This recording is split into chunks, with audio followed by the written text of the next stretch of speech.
Hi කොහමද හැමෝටම හුඟ දවසකින් පොය දවසේ ලන්ච් එක. ඔයගොල්ලොත් එක්ක බෙදා ගන්න හිතුවා. බලමු අද මොනවද අපි හදන්නේ.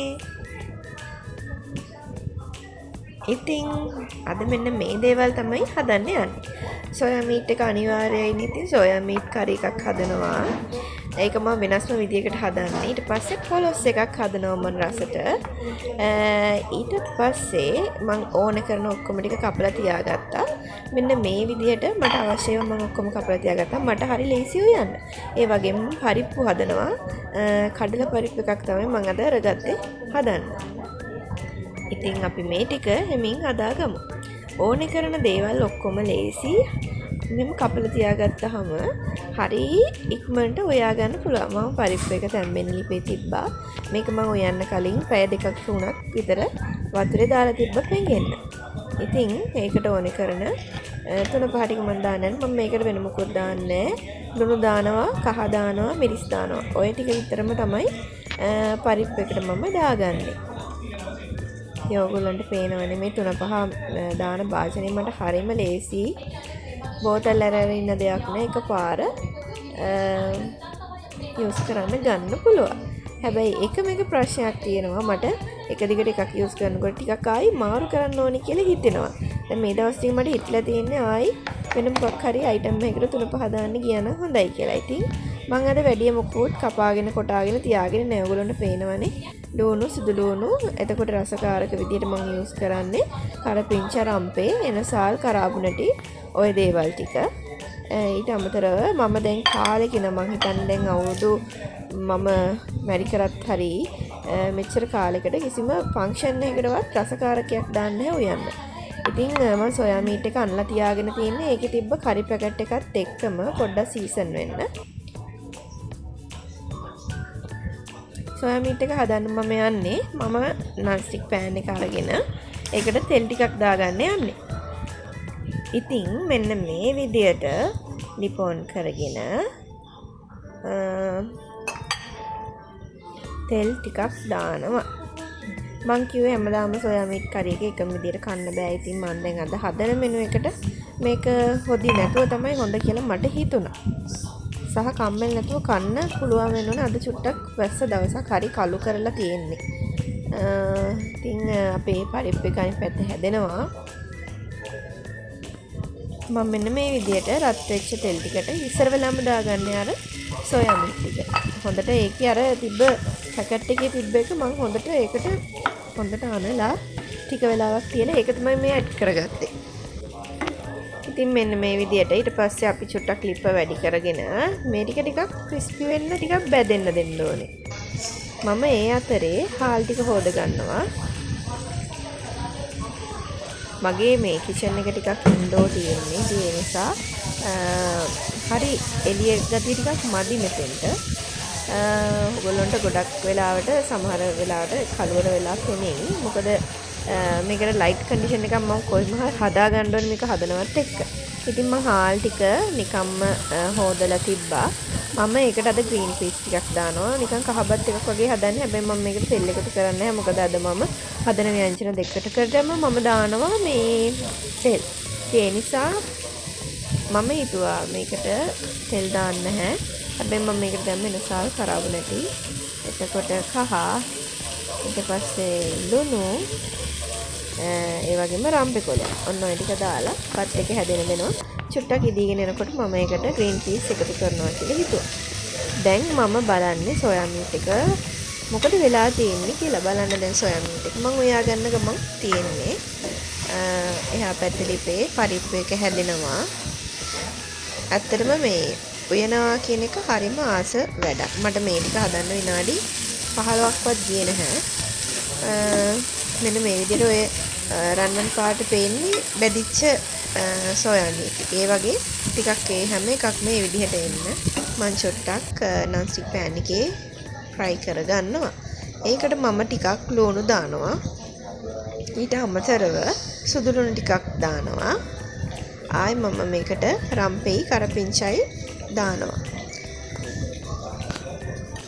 ඇත්තටම රසකාරක දාන්න නැතුව යන්න පුරුදු වුණාම ඒක ඕගොල්ලන්ට ඕනම නැහැ කියලා හිතෙයි. මම ගොඩක් වෙලාවට පාටිස් වලට උනත් සෑහෙන්න දිනෙකට උයනවා. දාන වලට ගොඩාක් අයට උයනවා. ගෙදර හැමදාම වගේ මං උයන්නේ. ඉඳලා හිටලා මාසෙකට එකපාරක් දෙපාරක් තමයි කඩින් කැවෙන්නේ. එතකොට ඊට අමතරව අනිත් හැම දවසකම උයනකොට මම මේ කිසිම විදිහකට මේකට රසකාරක දාන්න යන්නේ නැහැ. ඉතින් සෝයා මීට් පැකට් එකේ තිබ්බේ කරි පැකට් එකක් 3-5 කරි කියලා තිබ්බේ. මම ඒක චුට්ටක් කාලා බැලුවා. ඒක 3-5 රහ විතරයි තිබ්බේ. MSG රහක් මට ආවේ නැහැ. මම මේකට ඇඩිෂනල් දාගත්තා දැන් කහයි ලුණුයි එතකොට මිරිස් පොඩු සහ ගම් මිරිස් පොඩු. ඒ ටික තමයි මම දාලා තියෙන්නේ. මම 3-5 දැම්මේ නැහැ. මොකද අර 3-5 පැකට් එකේ 3-5 තිබ්බ නිසා. දැන් ඔන්න සෝයා මීට් එක හරි. මම ඒක මාරු කරනවා ලිපෙන්. මාරු කරලා එතනින්ම තියාගන්නවා. තියාගෙන මම හට්ටි ලිපේ තියාගන්නවා අපිට පොලොස් ව්‍යංජනේ හදන්න. පොලොස් එක හදන්න මම කරන්නේ ඉස්සර වෙලාම එකට පොල් තෙල් ටිකක් දාලා සුදු ලුණුයි ලුණුයි රම්පේ කරපිංචායන සල් ඔන්න ඔය ටික දාලා චුට්ටක් සුවඳ එන්න ටෙම්පරාදු කරගන්නවා. ඒ ටෙම්පරාදු කරගත්තට පස්සේ තමයි ඒක ගොඩක් කර වෙන්න දෙන්නේ නැතුව මම ඒකට අවශ්‍ය කරන 3-5 දානවා. මම මේකට ටිකක් මිරිස් දානවා 3-5 දානවා. ඒ දෙක තෙල් එකේම ටිකක් වෙලා බැදෙන්න දෙනවා. ඒ බැදිලා ටිකක් වෙලා ගියාට පස්සේ තමයි මම ඒකට කහයි එතකොට ලුණු ටිකක් දානවා. ඊට අමතරව ගම්මිරිස් දානවා අන්තිමටම. ඉතින් ওই ටික ඔක්කොම ඇඩ් කරගෙන මම කරන්නේ ඒක හොඳට තෙල් එකේ ෆ්‍රයි වෙන්න දෙනවා. මෙන්න මේ විදිහට ඔයගොල්ලන්ට පුළුවන් රසට පොලොස් කරි එකක් හදාගන්න. මම දැන් මේ පොලොස් ටික තම්බලා තියෙන්නේ. කලින් තම්බලා මම මේ එකපාරක් හදලා ඉතුරු පොලොස් ටික ඩීප් ෆ්‍රීසර් එකට දැම්මා. ආයි පාරක් හදන්න. ඉතින් මේකට මම කහයි ගොරකයි ලුණුයි දාලා තමයි තම්බගෙන තියෙන්නේ. ඒ නිසා මට මේක තම්බන්න ආය අවශ්‍ය නැහැ. ඒ නිසා මම 3-5 ටික එකපාරම ටිකක් වෙලා බැදුනට පස්සේ මේකට කෙලින්ම පොලොස් ටික දාගන්න හදන්නේ. ඉතින් බලමු දැන් කොහොමද 3-5 එක බැදුනට පස්සේ තියෙන්නේ. මෙන්න මේ විදිහට තමයි ටිකක් කලර් එක වෙනස් වුණාට පස්සේ මේකටම මම පොලොස් එක දානවා. පොලොස් කිසිම විදියකින් ආයෙ තම්බන්න ඕනේ නැහැ. ඒ නිසා කෙලින්ම මේකට මිටි කිරි මම දානවා. ඉතින් මෙන්න මේ විදිහට ඕගොල්ලන්ට පුළුවන් මේකට මිටි කිරි ටික ඇඩ් කරගන්න. මම බලනකොට පරිප්පු එකක් දැන් හිඳීගෙන එනවා. ඒකට මිටි කිරි ටිකක් දානවා ඒ ගමම්ම. නැත්නම් ඒක තව චුට්ටක් ගියොත් පල්ල අල්ලනවා. ඒ නිසා මේකටත් හොඳටම පොලොස් කැලි වැහෙන්න මම මිටි කිරි ටිකක් ඇඩ් කරගත්තා. දැන් මේක මේ විදිහට ලිපේ ටිකක් වෙලා හොඳට තැම්බිලා හිඳෙන්න දෙන්න ඕනේ. ඊට පස්සේ පොලොස් කරි එකත් හරි. දැන් අපේ සෝයා මීට් කරි එක හරි.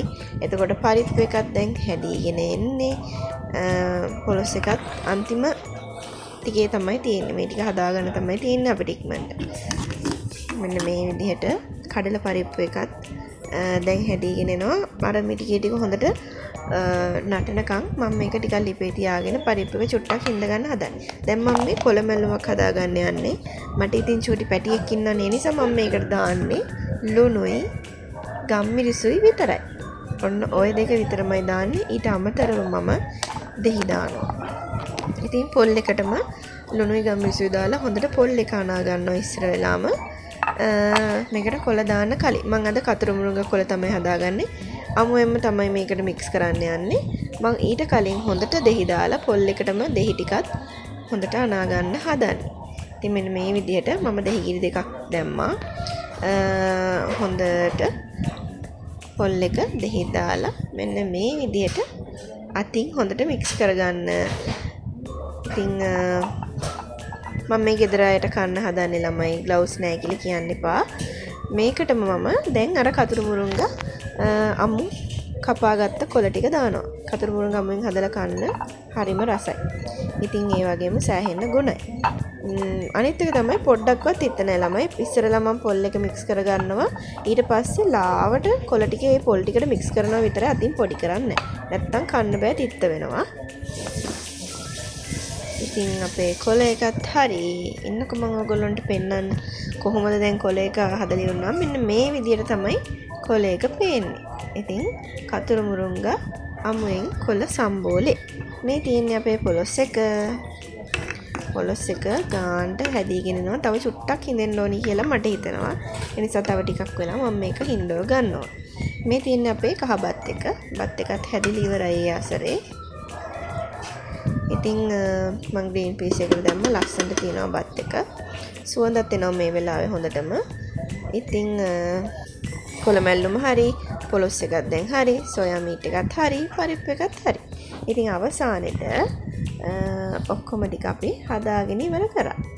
මෙන්න මේ විදිහට තමයි හැම එකම හදලා ඉවරනාට පස්සේ අපියරන්ස් එක තියෙන්නේ. ඉතින් බලන්නකො කොච්චර පොඩි වෙලාවක්ද මට මේ හැම එකම හදාගන්න ගියේ කියලා. මෙන්න මේ විදිහට මම මේක හදලා ඉවරුණා. ඔන්න අපිට සීනි සම්බෝලයක් තියෙන උදේ ඉතුරු වෙච්ච ඒකත් මම මේකට දානවා. මන්න මේ විදිහට කෑම එක හදලා ඉවර කරා. කොහොමද? රස පාටයිද කියලා කමෙන්ට් කරගෙන යන්නකෝ. ඉතින් මෙන්න මේ විදිහට සෝයා මීට්, එතකොට පොලොස්, පරිප්පු, කතුරු මුරුංගා සම්බෝලෙත් එක්ක උදේ ඉතුරුණු සීනි සම්බෝලෙත් මම කහබත් එකට තියාගත්තා. එහෙනම් හැමෝටම ජය වේවා.